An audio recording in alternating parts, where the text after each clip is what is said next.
Breaking news, a federal judge in California says President Trump corruptly attempted to obstruct Congress. President Biden speaks at Warsaw, rallying the world, while Trump holds a rally for Putin in Georgia, apparently. America hits the lowest unemployment rate since 1969. The January 6th committee seems ready to interview Ginny Thomas. Are you ready for a MeidasTouch podcast? Ben, Brett, and Jordy fighting for democracy with you each and every day, each and every pod. And our guest today, Craig Unger, the author of American Kompromat, who also wrote a new piece for the New Republic called How Republicans Spent Decades Cozying Up to Putin's Kremlin. There's no equivocation with Craig Unger, who says he's 100% sure that President Trump was and is a Russian asset, and the GOP is. Brett and Jordy, are you ready for an action-packed, news-filled edition of MeidasTouch Podcast? What an intro. What an intro. And I'm fired up right now. I don't know about you, Jordy, but Ben's got me ready to go. I couldn't even do my hand thing. I didn't I just let Ben go. Ben go. No time for the hand thing. Ben is no just time for the hand thing. No time for even you and Brett and Jordy talking anymore. Let's get right. What? No time for the hand thing is what Brett used to say to me in high school. Let's get right into it. A judge in California, a judge who I've appeared in front of before, Judge David Carter, has issued a ruling in a case involving John Eastman, who's identified himself as the president's lawyer during the January 6th time period. Federal Judge Carter accepted those representations in his ruling that John Eastman was the lawyer, and John Eastman was withholding about 111 documents from the January 6th panel, saying these documents were subject to attorney-client privilege. He probably should have just turned those documents over rather than seeking a preliminary injunction so that the judge would actually review these documents and have to make a finding whether what's called a crime fraud exception applies. So Brett and Jordy, Ben as the lawyer, let me just break it down. We're the layman's over here. I've heard the term crime fraud exemption. I've heard you say it multiple times, but what does it exactly mean here in this new bombshell federal judge filing? Well, the attorney-client privilege says that confidential communications between client and their attorney, or communications between client and attorney in furtherance of that representation and furtherance of a litigation, is subject to what's called attorney-client privilege, meaning it would remain confidential and not be disclosed, because when people talk to their attorney and want legal advice, the law says we want that to remain confidential, except, of course, if you're planning a crime with your lawyer. So let me get this straight. You could, as a lawyer, you're allowed to defend your client who's accused of a crime, but you're not allowed to go so far as to actually start committing crimes with your client. Everybody has the right to a lawyer in our system if you are accused of criminal conduct. That is what our Constitution is for. But you do not have the constitutional right to go about committing crimes with your lawyer. And the January 6th panel, it's called a criminal attorney, not a criminal attorney. Ah, nice. Exactly. And there were a number of crimes the January 6th committee told this judge that were committed by Trump and Eastman, including 18 U.S.C. 371 conspiracy to defraud the United States, and 1512 C2, which criminalizes obstruction or attempted obstruction of an official proceeding, and common law fraud.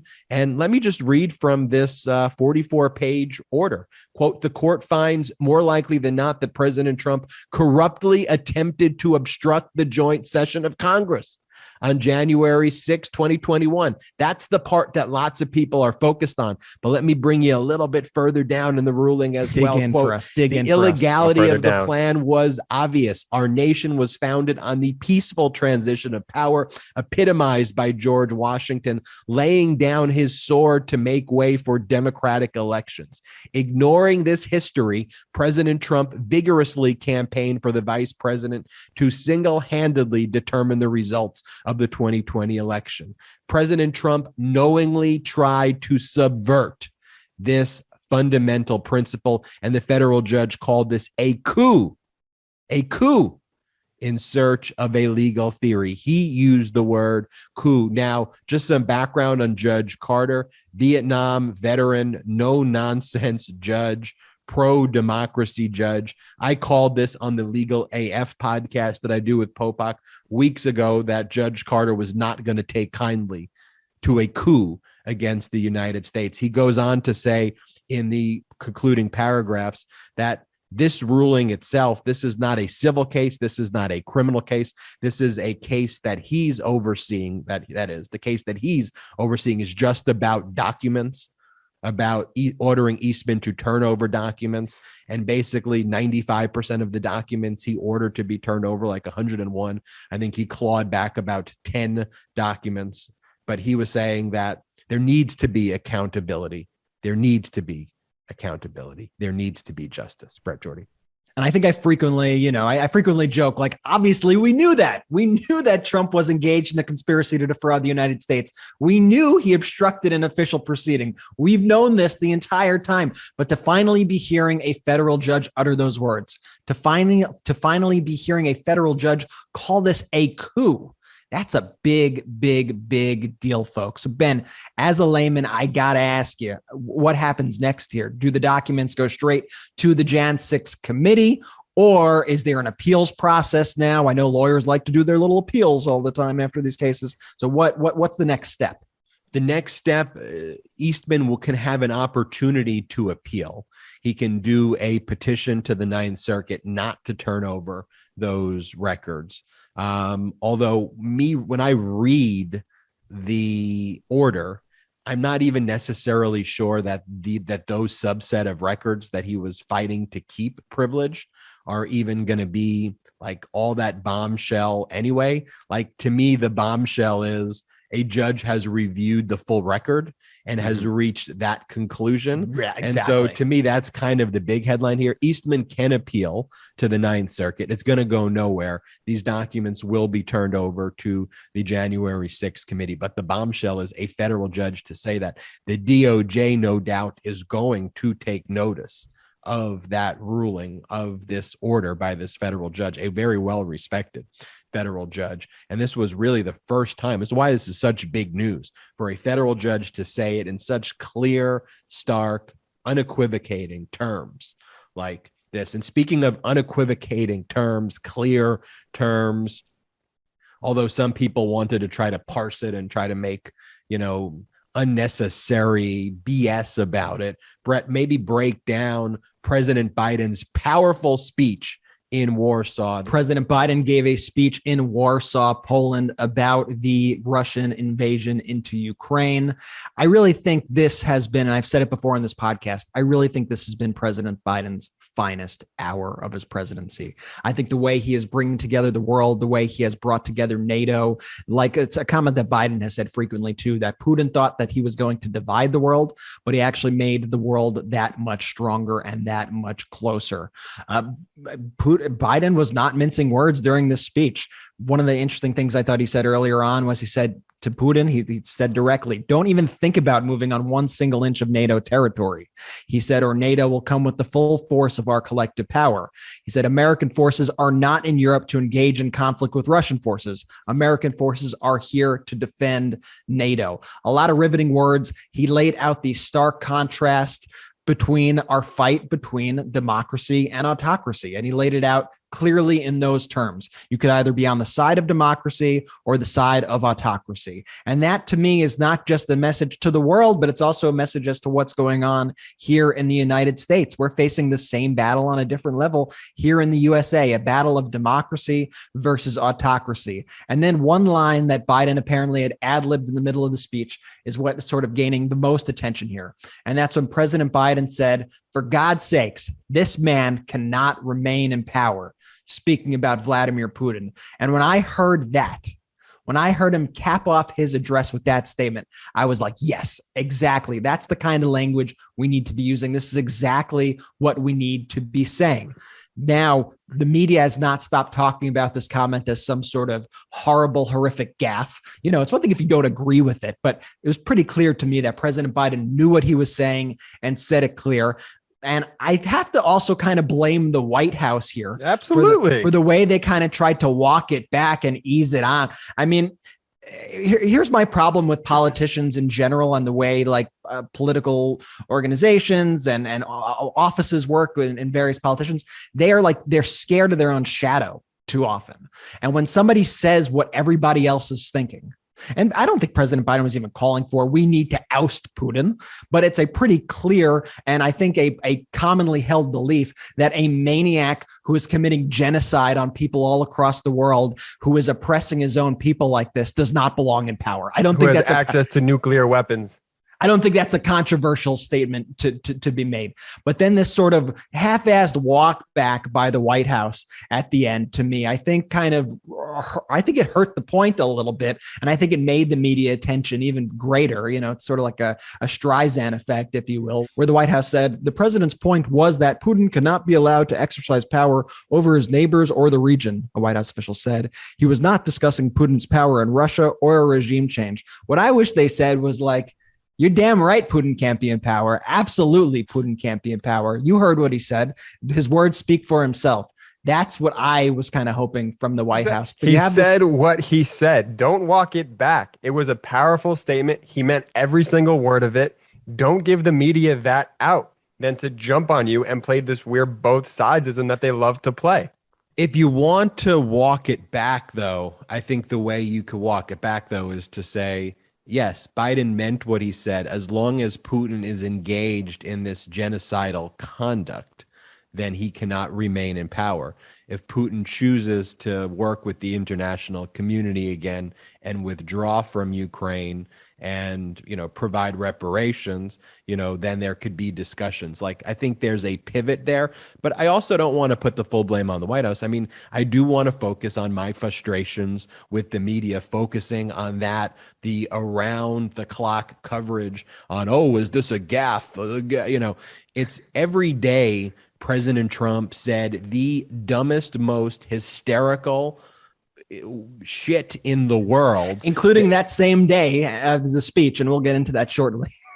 And I mean, during the presidency, the media with such kind of kid gloves when it came to Trump, on every day, there would be so many gaffes that it was literally all gaffes, that the media was kind of outgunned by gaffes. The media couldn't keep up with the gaffes. So the media was like, let's just not even focus on any of these issues. It is too difficult. Oh man, I'm going to have to call Kellyanne Conway and ask for a comment. That's going to be annoying. I'm not even going to reach out for a comment because I just have to deal with these shitheads. Versus, no, you could have been laser focused. You could have held accountability. The media should have been, frankly, what the January 6th committee is to January 6th. Like the steadfastness of the January 6th committee and the way they fought. They've been criticized. You're going too slow, this, that, and the other. But they've been in court every day fighting and winning battles, laser focused on getting information. Whereas the media was like, okay, what story can I write today? It was like, all right, let me write this story. Let's not even focus on the key critical issues at stake here. Brett, what were you going to say? I was going to say, and the reporters sometimes admit it. And I don't mean to keep bringing Daniel Dale into it, but he's like the fact checker guy. And, you've seen him post multiple times. He'll be like, I just found an example of one of these tweets. Trump last night released a 14-minute Facebook video full of lies about the election. It's too bonkers irrelevant to even bother fact checking at this moment. It's like, why? That is so pathetic. That is so pathetic. Fuck you, Daniel. I didn't even know that, Brett. That's huge. He wrote that today? No, it wasn't today, but this was in December at the height of when the election was attempted to be overthrown. This was right before January 6th, the one that I found, but I've seen him write this multiple times. You know what that would be like as a lawyer, me saying, wow, this is a very challenging case. It's way too difficult for me to even deal with. I'm not even going to trust me that it's bad. I'm not even going to judge, take my word for it. Okay. Imagine the January 6th committee basically said, John Eastman's legal arguments, Judge, it's just so bonkers. It's so wacky. I'm not even going to go tell you. Take my word for it. No, that is journalistic malpractice by Daniel Dale and by, and he's the representative of it. But that right there, Brett.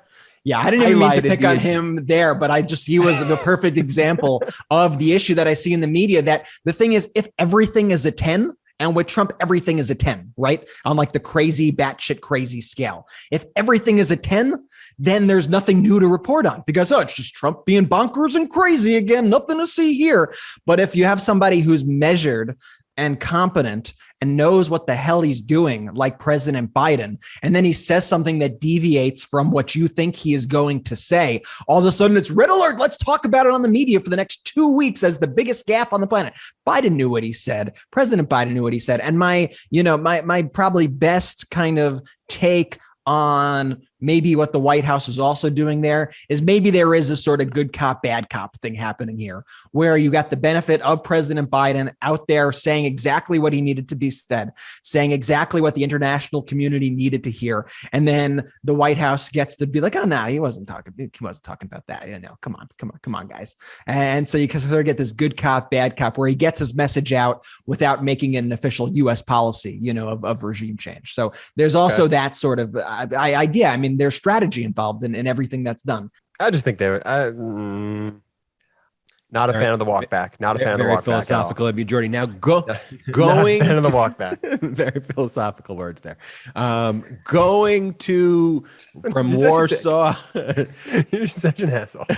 Going from Warsaw to Commerce, a small city northeast of Atlanta. Trump's big Georgia rally this past weekend was a big dud. I think it was sparsely attended, maybe a few thousand people with all empty chairs everywhere. It was, again, the greatest hits of Trump's grievances. You had Marjorie Taylor Greene said all of the crazy shit that she said. You had Senator Perdue called for Governor Kemp, who he praised a year earlier, to be locked up and imprisoned. That's just their go-to line, to just lock each other up now is what Senator Perdue said about Governor Kemp. Donald Trump, the rally, the timing of it really appeared to be counter-programming of Biden's speech in Warsaw, as Biden called for Putin to be removed from power. Trump called on Biden to be disqualified and the Biden administration to be disqualified from having any policy in Ukraine. I mean, literally parroting Putin talking points. You have someone who represents the other political party, the main political party, the radical right Republicans, as they call themselves now, the extremist Republicans. Their position is that the commander in chief should be disqualified from foreign affairs. The way the Republicans try to demonize Democrats, our military, they try to demonize them as the enemy. They do demonize them as the enemy. For the Republicans, Democrats are far worse than Vladimir Putin, than Russia. Trump believes Kim Jong-un is a better friend of the United States than Joe Biden. And that is what their people view. We'll show a wacky poll in a second that goes to the heart of these issues. But Brett, Jordy, what are your thoughts on that whatever you want to call Trump. Let me just say this. I get so fed up with people in the Twitterverse or out there that say, you guys have Trump derangement syndrome. How are you still talking about Trump? Well, it's because he's the leader of the Republican Party.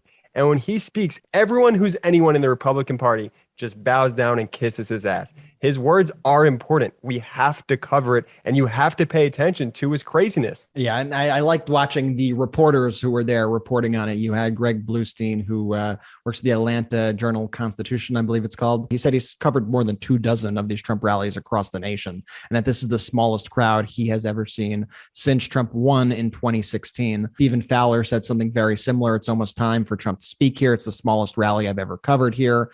And it goes on and on. Mike Singleton says it's over for the washed up, disgraced ex-president. Trump draws smallest crowd yet at rally. He is blaming cold weather. Classic Trump. And meanwhile, you have all these, Trump sycophants like Liz Harrington going, there are 40,000 people there, 40 to 35,000 people. The fake news is lying to you. And you have all these other nuts being like, it's so amazing. Trump, the most powerful man in the world who hit a hole-in-one earlier in the day, then performs to a sellout 40,000 crowd in front of a Kim door. Jong-un level shit. It's Kim Jong-un. It's Putin. It's weird. The whole MAGA culture is just very, very, very strange. Even when you see these videos of like Marjorie Taylor Greene walking and giving high fives to people and people taking selfies with her and Matt Gaetz and all that, it's just a weird celebrity culture of outcasts and misfits and losers and people who are frankly, they're crazy. I mean, they're crazy. Yeah. Let's be real. They have real problems, but they don't get a pass for having those real problems because they've turned it into hate. And there was a PRI survey in 2021. Brett, I'm not sure, you sent me this survey earlier that shows about 1 in 5 Americans agree with the core tenets of QAnon. This was in this recent survey. Seriously. So this was the question.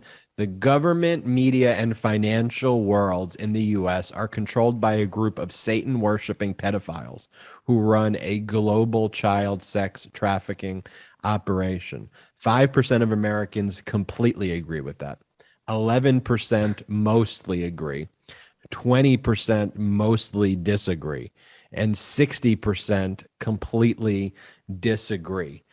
That just goes to show you what is being fed to people, and two, like if you were to ask Marjorie Taylor Greene, Matt Gaetz, they would likely be in that poll of completely agree, mostly agree. Not gonna lie to you, this poll scares the shit out of me. I mean, think about how many people that is. Okay, say it's 20%, right? And I just looked it up. How many people over 18 are in the United States? Because I'm assuming we're not talking about children in this poll. We got about 260 million adults in the United States. 20% of that is like 52 million people. So they're saying like 52 million Americans agree with the statement. The government, media, financial worlds in the US are controlled by a group of Satan-worshiping pedophiles who run a global sex trafficking operation, child sex trafficking operation. 50 million people. That's we insane. Talk about the derangement, though, of the radical right extremists who believe this. This is who they are. I also want you to play, Brett, this clip that Patriot Takes. Patriot Takes is just one of the most genius social media companies that exist, political action groups that exist. What they find and what they put out there each day is just some of the most hard-hitting stuff.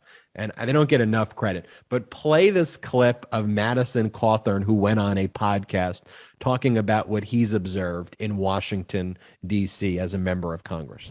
I mean, the sexual perversion that goes on in Washington, I mean, being kind of a young guy in Washington, with the average age is probably 60 or 70, and I look at all these people, a lot of them that I've looked up to through my life. I've always paid attention to politics, guys that, then all of a sudden you get invited to, like, well, hey, we're going to have kind of a sexual get-together at one of our homes. You should come. And I'm like, what did you just ask me to come to? Yeah. And then you realize they're asking you to come to an orgy. Yeah. Or the fact that, there's some of the people that are leading on the movement to try and remove, addiction in our country. And then you watch them do, a key bump of cocaine right in front of you. And it's like, wow, this is wild.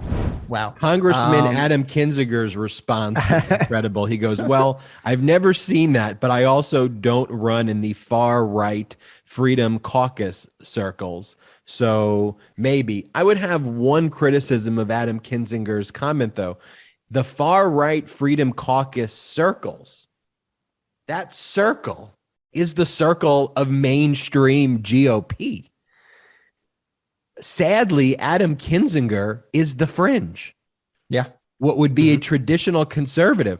What conservatives now call themselves conservative, and you know that I don't refer to the GOP in any way as conservative. These are the least conservative people. That's conservative. I mean, having orgies and doing bumps of cocaine, very conservative. Bumps of cocaine, orgies. They're raising your taxes. They're pro QAnon. That's conservative. They call themselves conservative. These people are out of their mind. And you're seeing it seep into the mainstream more and more every single day, just like we saw during the confirmation hearings of Judge Ketanji Brown Jackson. All the stuff that they were pushing from Hawley to Cruz to Cotton, everything about this child porn, all the stuff that they were pushing, it's because 20% of Americans believe in QAnon, and that is the base of the Republican Party, not Adam Kinzinger. If the base of the Republican Party was Adam Kinzinger people, they would be all about that life, but they're absolutely not. And that's why I'm just going to say that's why this fight is so important, and that's why we need to stay constantly activated. Because I'll tell you right now, those people vote.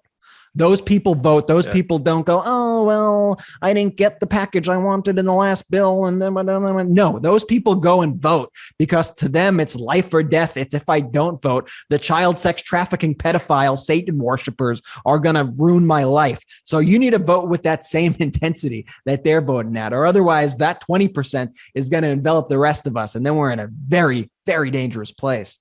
After our interview with Craig Unger, we are going to discuss how the Democrats will win in 2022 in 10 minutes or less. We will break it down for you because the Democrats have the winning issues on literally every single issue. So let's bring in Craig Unger. But before doing that, let's give a special shout out to our sponsors. First, Athletic Greens, our sponsor and partner, Athletic Greens. Everyone knows I love Athletic Greens. You know the before and after photos of me before Athletic Greens. I thought I was getting my vitamins. I thought I was taking what I was supposed to be taking, but I was not getting it. And Athletic Greens, I started taking it and I was absorbing 75 high quality vitamins, minerals, whole food source, superfoods, probiotics, and adaptogens that will help you start your day right. The special blend of ingredients supports your gut health, your nervous system, your immune system, your energy, recovery, focus, aging, all of these things. And it's lifestyle friendly, whether you eat keto, paleo, vegan, dairy free, or gluten free. This is for you. Tons of people take some kind of multivitamin, and it's important to choose one with high quality ingredients that your body will actually absorb. And it costs you less than $3 a day. You're investing in your health, and it's cheaper than your cold brew habit. Right now, it's time to reclaim your health and arm your immune system with convenient daily nutrition, especially heading into the flu and cold season. It's just one scoop in a cup of water every day. That's it. No need for a million different pills and supplements to look out for your health. And to make it easy, Athletic Greens is going to give you a free 1-year supply of immune-supporting vitamin D and 5 free travel packs with your first purchase. All you have to do is visit athleticgreens.com/Meidas. Again, that is athleticgreens.com/Meidas. Take ownership over your health and pick up the ultimate daily nutritional insurance that all the Meidas Mighty are using. The Meidas Mighty love it. I see your post, athleticgreens.com/Meidas. This podcast is also brought to you by ExpressVPN. One of the scariest things, Brett and Jordy, is that your phone carrier collects the data on whatever it is you're doing. You may not realize that. You know, as a lawyer who needs to protect attorney-client confidential information going back to the start, do I want my phone carriers to know like all of the data and stuff that I'm researching for my clients? And these phone companies have admitted to it. They say that they can, quote, better understand your interests. But really, all they want to do is sell your activity to advertisers. Stuff like the sites you visited and you've been up to online. The more they can get on you, the larger their paycheck becomes. That's why I use ExpressVPN. So what I say is, like, when you go out in the sun, you use suntan lotion, right? You use sunscreen. When you go online, use ExpressVPN. It's an app that prevents your phone carrier from being able to see the sites you visit and sell it off to third parties. All it takes is one tap of a button, and all of your network data gets encrypted and rerouted through ExpressVPN secure servers for ultimate privacy. Who wouldn't want that? Not only does it shield your web browsing, ExpressVPN protects all of your network data, so you can stay private even when using your favorite apps. Whether you're an iPhone, Android, or even a tablet user, ExpressVPN works on all your devices. The best part is one subscription can be used on up to 5 devices at the same time. I have my whole family using ExpressVPN too. When your phone carrier tracks you, that's a gross invasion of your privacy. You can either keep letting them cash in on you or visit expressvpn.com/Meidas to get the same VPN that I use. Take back your online privacy today and use our link to get 3 extra months for free. Incredible. We worked it out with ExpressVPN to give you 3 extra months free. That's expressvpn.com/Meidas. expressvpn.com/Meidas and get those 3 extra months free. Without further ado, let's bring in our guest, Craig Unger. And welcome back to the MeidasTouch Podcast. We are joined by Craig Unger, who is a veteran investigative journalist, best-selling author of 5 books on how the GOP waged war on our democracy, including the critically acclaimed American Kompromat, how the KGB cultivated Donald Trump, and related tales of sex, greed, power, and treachery. And no, sadly, it's not fiction. That is real life, and we're seeing the implications of that today. And Craig also has a new column out in the New Republic called How Republicans Spent Decades Cozying Up to Putin's Kremlin. Craig, welcome to the podcast. Thanks for having me.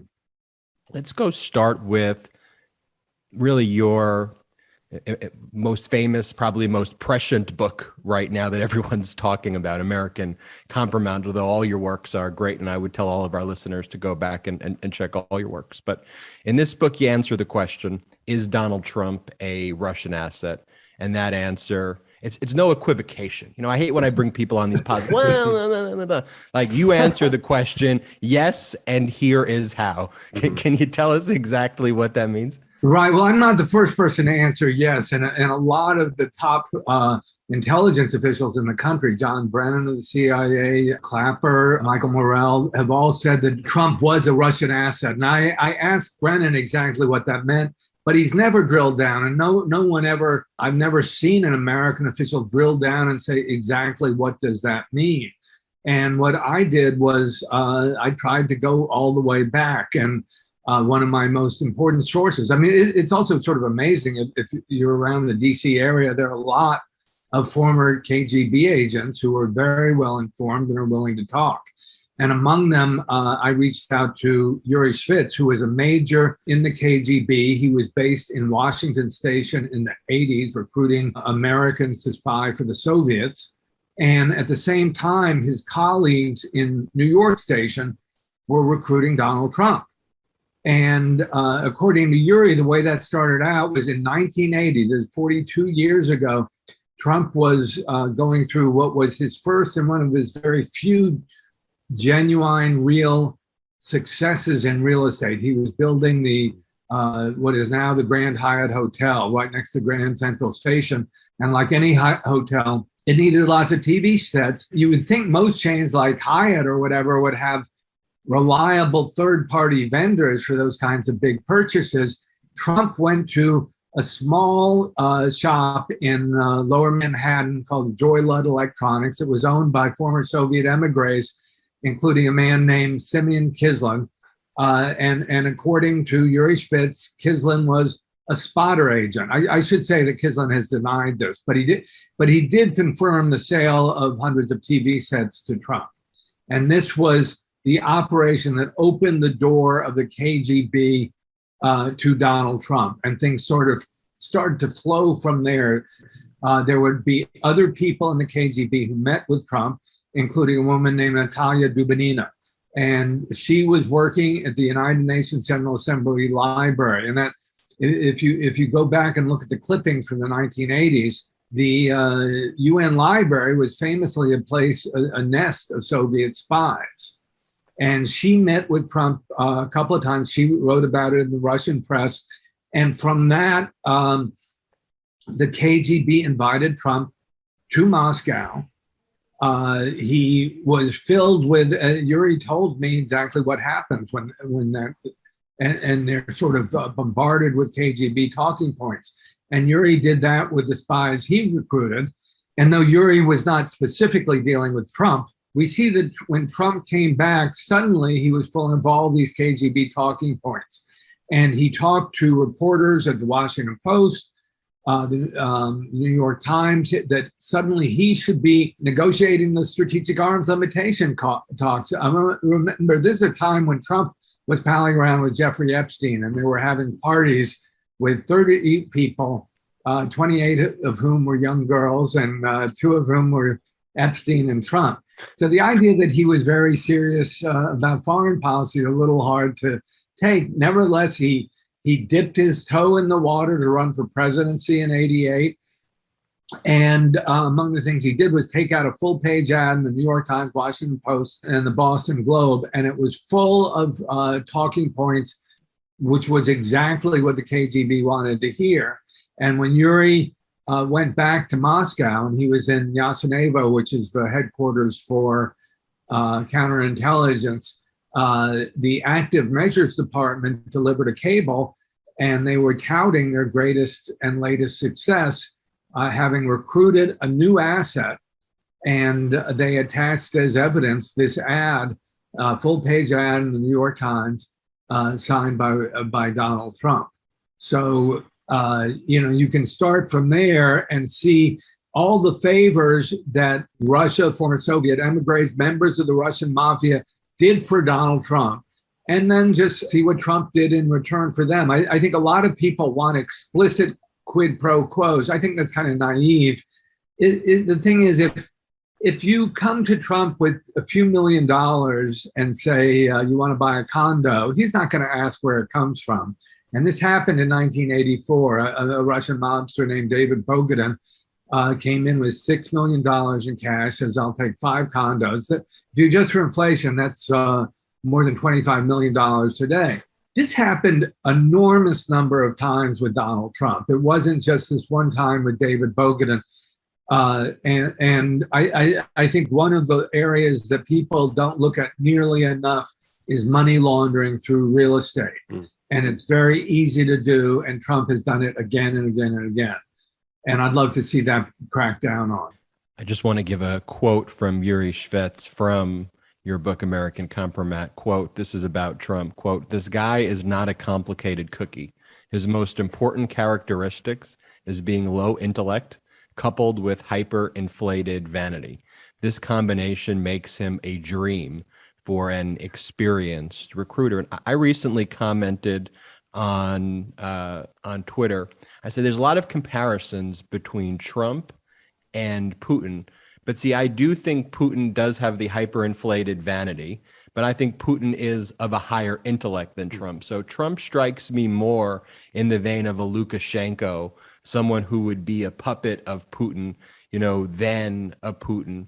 And what I feel we see more and more now, as all of our eyes and all of our attention has turned to Russia and Putin, the similarities, as you note in your book, between these talking points, the Putin talking points, the Trump talking points. Granted, Putin uses something like denazification, but in many ways it's Trump, with Antifa and creating, these other straw man enemies. And the parallels are just so directly striking. I mean, do you believe, we talk about an indirect kind of relationship that they have where they don't have to actually give marching orders. But how is the communication actually kind of taking place where the orders, where Trump is actually picking this up? Is he just watching Russian TV? Is it coming through Fox News? Like, how are those parallels just so direct? It looks like he got an email, even though we know Trump doesn't read emails, that say, here's what you need to read today. Right. I don't know all the answers to those questions, but I think there's a lot of areas to look for. I mean, one is the legal establishment of America. And this is one of the things where I wonder how much Operation Kleptocrat will crack down. But if you look at the huge firms like Jones Day and Kirkland and Ellis, they represent so many oligarchs, so many of the big oil companies, big banks of Russia, Alpha, Rosneft, and the whole lot. So if you look at the managing partner of Jones Day, a guy named Steve Brogan, he can talk to Vladimir Lechman, who is head of Jones Day's Moscow office and represented enormous number of Russian oligarchs and so forth, and was someone who Putin could deal with.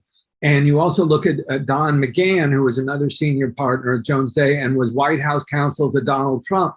Brogan could be meeting with two of his allies, and he's got a wire right in to the Kremlin and the White House simultaneously. I mean, he's talking to the lawyers for two of the most powerful men in the world. Similarly, Kirkland and Ellis, William Barr was there, and so many of them were, so many of his allies from Kirkland and Ellis were in the Trump Justice Department. What's going to happen with them? If you look at the money laundering I was talking about earlier, it didn't just happen with that one time I mentioned with David Bogatin. There were at least 1,300 condos that Trump sold in his American holdings alone that ticked off the two predicates for money laundering: an all-cash transaction to an anonymously owned entity. That happened at least 1,300 times. I told you the David Bogatin one, which was 5 units. Well, there are at least 1,300 more. That's only for Trump's American properties. And you really think his properties in Panama or Kazakhstan were under higher supervision? That's not necessarily the Philippines. I mean, these countries are known for their corruption. So it probably went on a massive scale, which would involve billions of dollars. And if you calculate for inflation, it's many billions of dollars. And that money comes out laundered, and it's no longer Russian money, right? When it's laundered. So to what extent is that in the system? I was looking at Open Secrets recently, and they counted over $180 million in Russian lobbying money going into the GOP in the last 6 years alone. That's a lot. And that doesn't include the 75 million that Paul Manafort has. So I think when you add it all up, you're really talking billions of dollars. And the Russians have become most effective when they do what is hybrid warfare. I mean, I kind of see what's going on in Ukraine now as a continuum, but and what's most astonishing to me is it seemed to me Putin and Russia had done this incredibly sophisticated hybrid warfare that caught us all unawares and was enormously effective and efficient. And now he's doing this brutal, clumsy, expensive and failing old style military warfare, but it's the same Putin, and we'll see how it plays out. But I think we have to crack down thoroughly on all the Russian money coming into the GOP, because the Russians own the Republican Party. Such a good observation, though, Craig, that you make, is that the level of, people say, three-dimensional chess, like infinite dimensional chess, that Putin was playing psychologically and achieving his goals over the past decade, was something that, you'd look at and go, while disturbing for democracy, it was clearly a plan. He knew what he was doing. And then you mentioned, then he does this clunky war, and you're like, wait a minute, like, that's what this was for, and that is, very Trumpy. But going back to the law firms that you mentioned, so I'm about 12 years out of law school now. I went to Georgetown Law, and when you go to a school like that, you get recruited by the firms that you mentioned. I never went in that direction. I don't think our listeners truly know when you mention those names. You and I are both steeped in it, but there are these big law firms where the top law students across the country get recruited to go to, and that's kind of where the law schools themselves push you to go to. And these are not small firms. They have thousands of lawyers and thousands of paralegals. They have offices in all of these countries.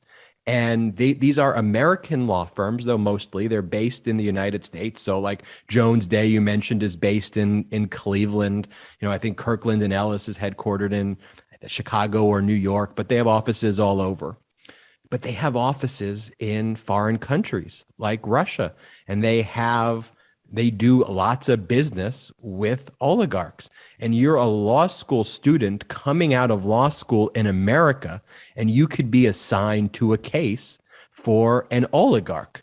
And these firms are still there doing the bidding of them. And as far as I know, Craig, like if you're a public relations firm, you have to register, Foreign Registration Act, foreign agent. But these law firms, as far as I know, don't usually have to register as foreign agents. They try to carve out exceptions, but they're foreign agents. And the damage that does, that's why I didn't go into big law, but that's a real problem that's harming our country.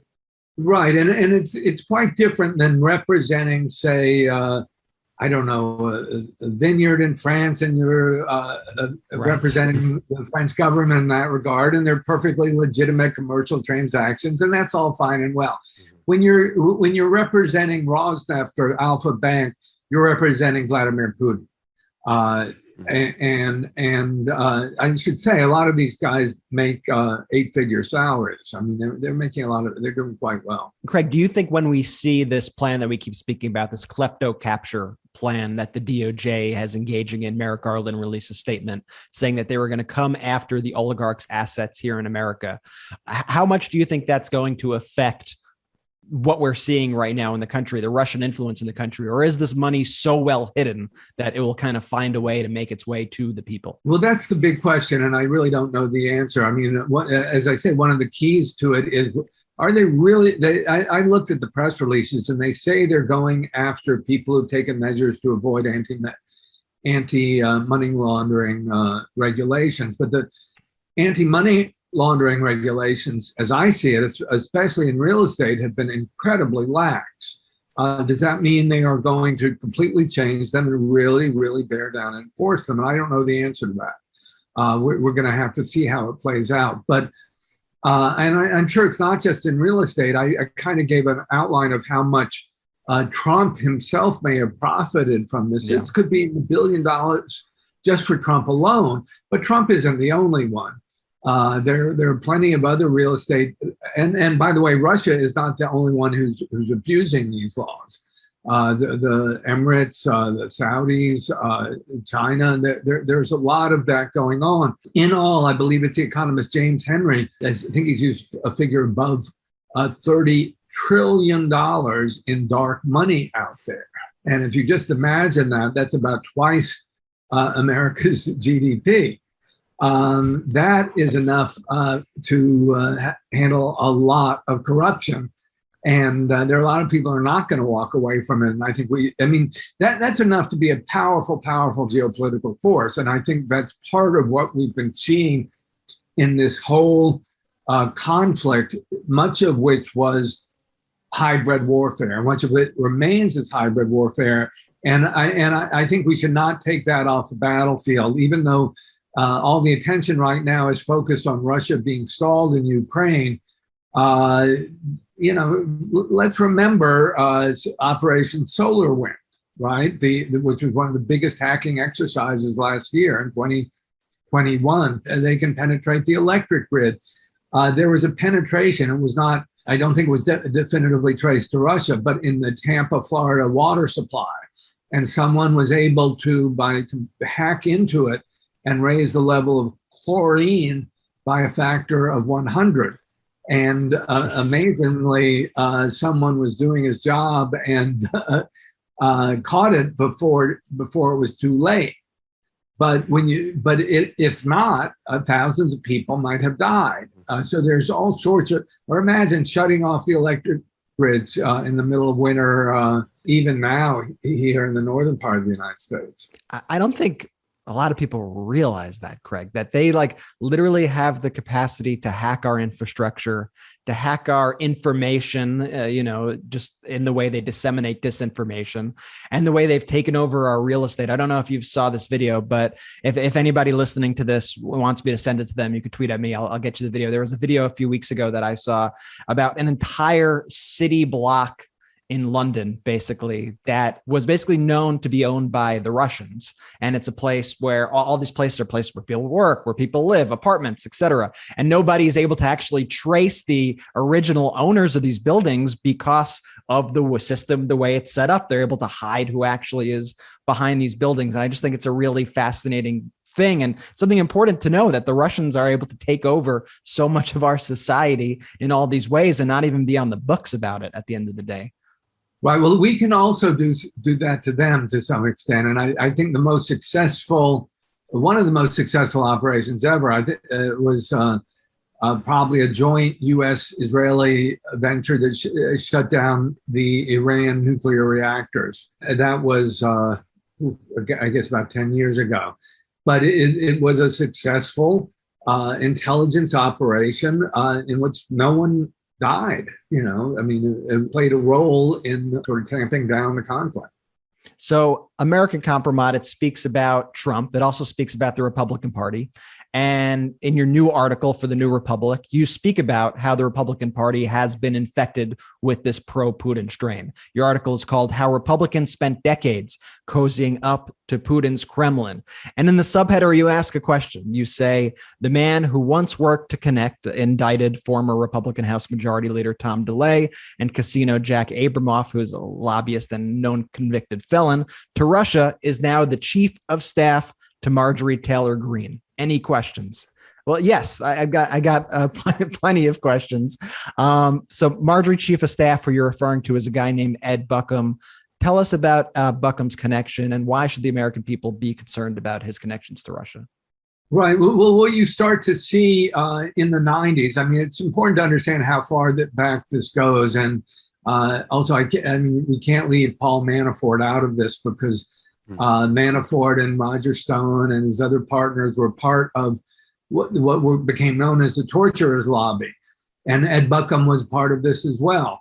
And essentially when I was a kid just coming out of college, I remember being sort of horrified by the way big defense contractors, big pharmaceuticals, or big oil would buy their laws by making huge contributions through lawyers who would then make contributions to politicians and help write the legislation. Well, what Manafort and Buckham and people like that did is they globalized it. And they said, if we're not going to just represent American oil companies, we'll be doing Russians as well. Buckham was one of the first. He ended up getting $1 million put into. Tom DeLay at the time was one of the two ranking Republicans at the time. And he took a 6-day junket with his whole team to Moscow. They spent time golfing. They met with the prime minister. It was sort of a lavish affair. And when Tom DeLay got back, a group called the United States Family Network had made $1 million contribution. The head of the U.S. Family Network was Ed Buckham, who was also DeLay's chief of staff. So it's not very hard to figure out how that came about. And today, of course, Buckham was sort of drummed out of the party. This was a big scandal 25 years ago. People forget. That's another thing you keep. The older I get, longer I cover this stuff, you see how the norms have shifted. When I was a child, Eisenhower was president, and his chief of staff, Sherman Adams, was fired. It was a huge national scandal because he received a nice fur coat from a lobbyist. Now we're talking many billions of dollars, and there's still nothing done about it. It is just amazing to me, and not only that, they're representing hostile foreign powers. Russia is not our friend. And you see this happening again and again in so many ways. I don't think people realize the strategic consequences. For example, let's take Oleg Deripaska, one of the most powerful oligarchs, one of the closest to Putin, And he's the czar of the aluminum industry. He's behind Rusal, the Russian aluminum conglomerate. Well, aluminum is a strategic resource. By that, I mean it's used in aerospace, airplanes. It's used by Boeing. It's used for commercial jets. It's used for military aircraft. So do you really want a hostile foreign power in charge of your aluminum industry? And here you have Deripaska approaching Mitch McConnell to build a plant in Kentucky. It looks like this is dead now, but still, this is what is going on. And McConnell voted to lift sanctions on Deripaska at the anticipation of having some of his money come into Kentucky and into the Republican Party.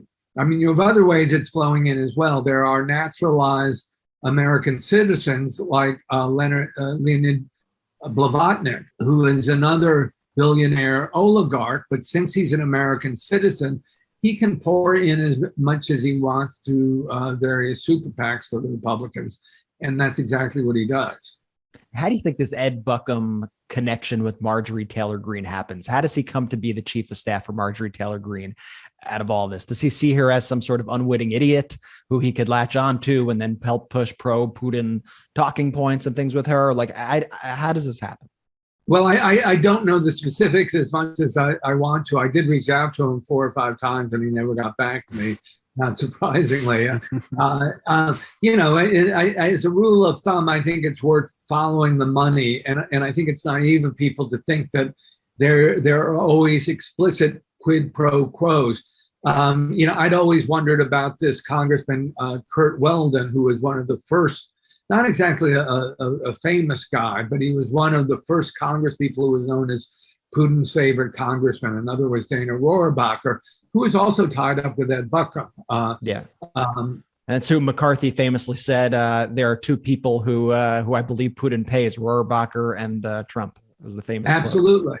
And for Kurt Weldon, you end up, if you dig deep enough, you can find out that his young daughter, she was in her 20s then, didn't have much professional experience, and she was suddenly making $500,000 working as a publicist for some Russian. So crazy.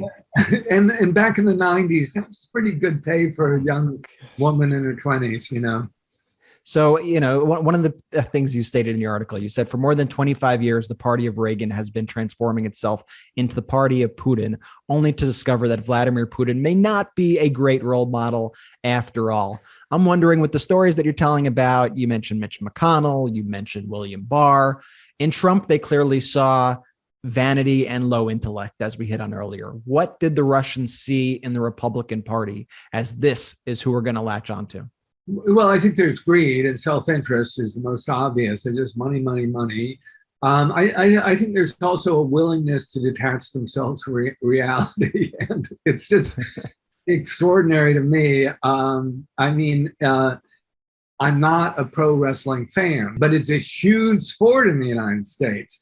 And if you remember Covfefe, do you remember that when Trump tweeted Covfefe? How could you forget? How could we forget Covfefe? Well, I started Googling around about the early days of pro wrestling, and they had a term, I think it was called Kafabi. It was like Covfefe. It was not. Kayfabe, I think. That may be it. I don't know how to pronounce it. But they, in the early days, they were saying, well, are we a sport or are we entertainment? Is this real or is it not? And the truth is that kayfabe, or whatever it is, came to stand for the suspension of disbelief. So that, you know what, you may be a fan, you're a fan of Gorgeous George because he's a good guy and you're rooting for him, and that's all that matters. It doesn't matter what he's really like or what the details are. You're behind him, and there's always a hero and a villain. And I think the Republican Party has become a lot like that. And I mean, it's fascinating watching them do this pirouette on Putin and now say he's a bad guy when they've been taking money from him all this time. And what they're going to do, and they've started doing, is they're going to blame Biden and say it's because he was weak. And I think the real truth is, if Trump had been reelected, God forbid, he would have gotten out of NATO. We know that from the reporting of the Washington Post already. Right. And he was acting that way. It's entirely consistent with the way he was when he was president. We would have seen something entirely different happening now, which is when the Russian army marched in, there would have been, the display of unity with Biden and NATO was extraordinary to me. I mean, it was overwhelming. I went so far as the first favorable tweet I've ever tweeted in my life. I said, isn't it amazing to see Biden and NATO working together after Trump had destroyed NATO? It has been. And if Trump had been reelected, I'm sure that would not have happened. There would have been no NATO, and we would not have been seeing the extraordinary response by Ukraine itself. They would have felt deserted. No doubt in my mind that you are 100% spot on there. Now, that's the GOP. What do you make of the far right media stations, the Fox Newses, the OANs, the Newsmax? What's up with their messaging? Why are they so fervently pro-Putin? Well, Fox is a really interesting case, especially Tucker Carlson. I want to do some more research on that before, I've read around it. Tucker, his relationship to Viktor Orban is very interesting. He did seem to make a big switch around 2016, and he's been just very, very pro-Putin ever since. Now he's doing some tap dancing because it's not looking so good. But I'm not sure that shows what's really in his heart. Fox is an international company, right? And they have huge properties all over the world. And I would think it could damage their reputation, what Tucker has been saying and have legal consequences. That has not played out, but I'm sure it's something that's discussed at the highest level of Fox. And that means I'm sort of interested in their chief legal officer is a man named Viet Din. Rupert Murdoch is now, I think, in his 90s and is not quite as hands-on as he once was. He handed off to his son, Lachlan Murdoch, but Lachlan moved back to Sydney, Australia, leaving behind Viet Din as the chief legal officer. So I'd love to know what he's really thinking and doing on this matter. And I know you said that you're going to do some more research on those stations in large, but do you think like Murdoch and the Murdochs, do you think they know the division, the civil unrest that they've stoked in this country?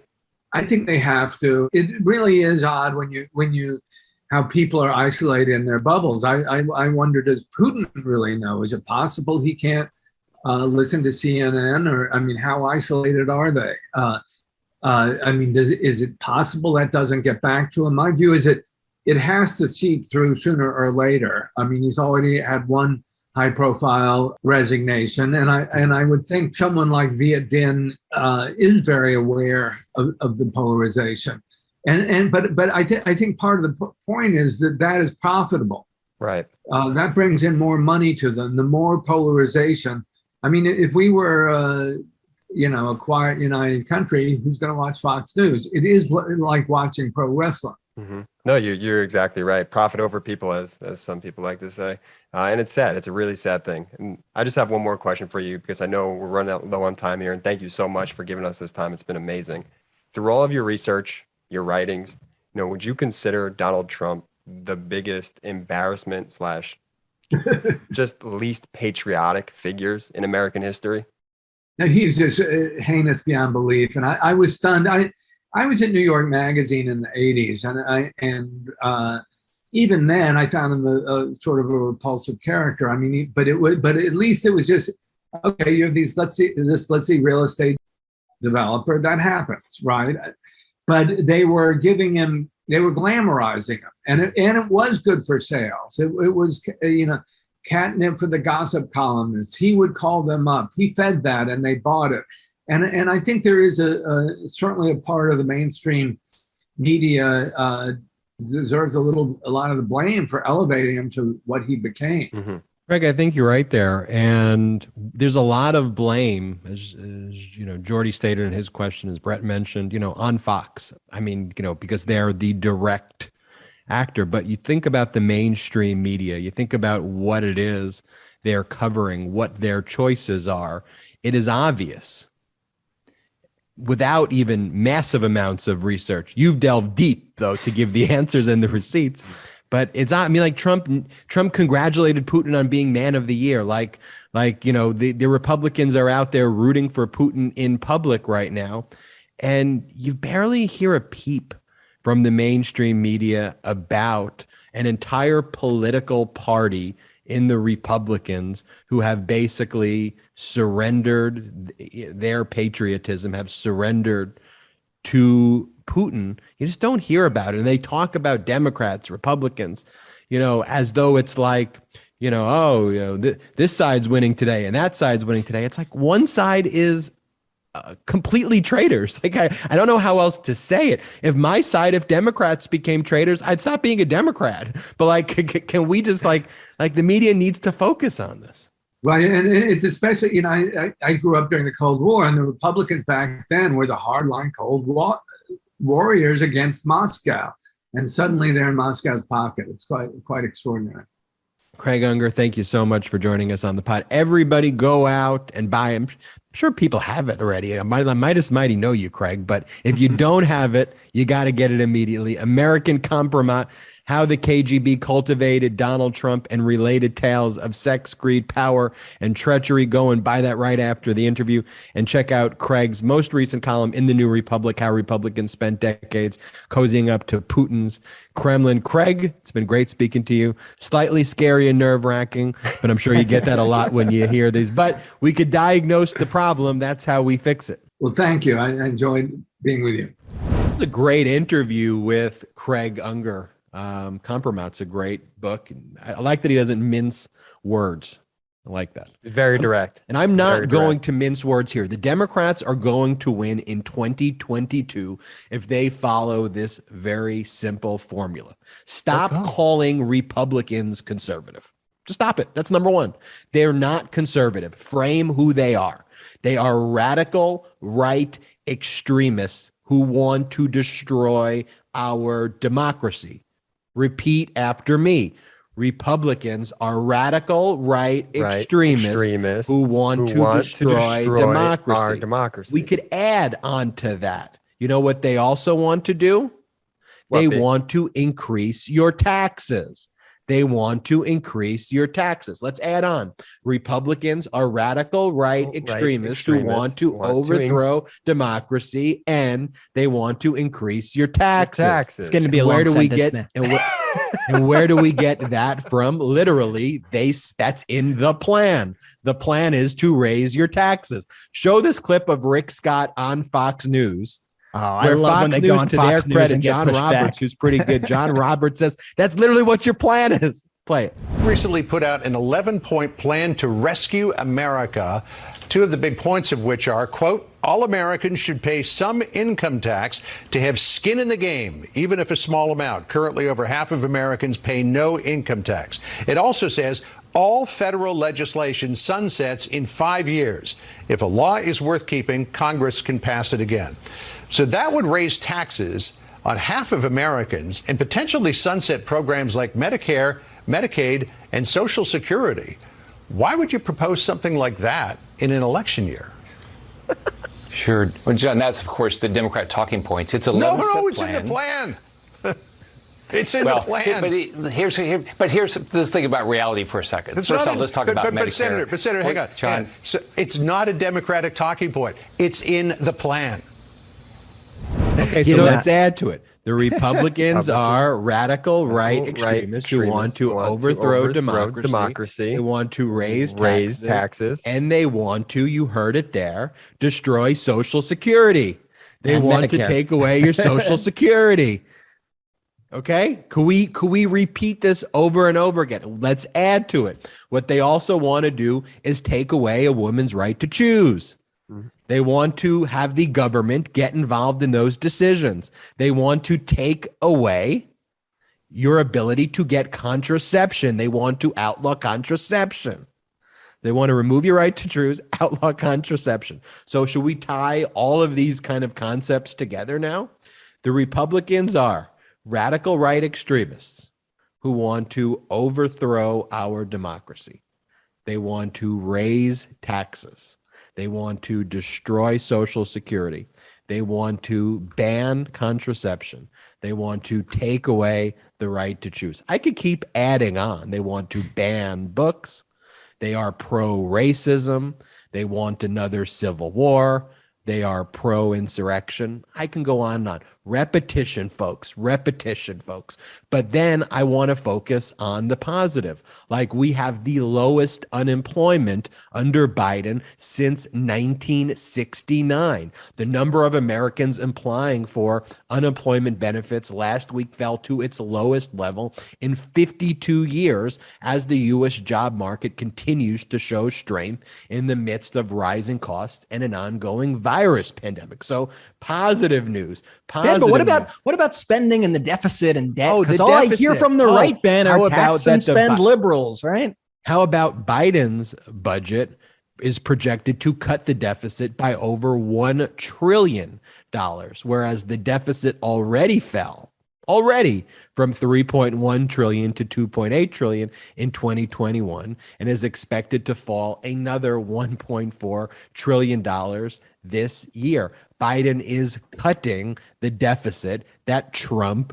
created. Republicans are not conservative.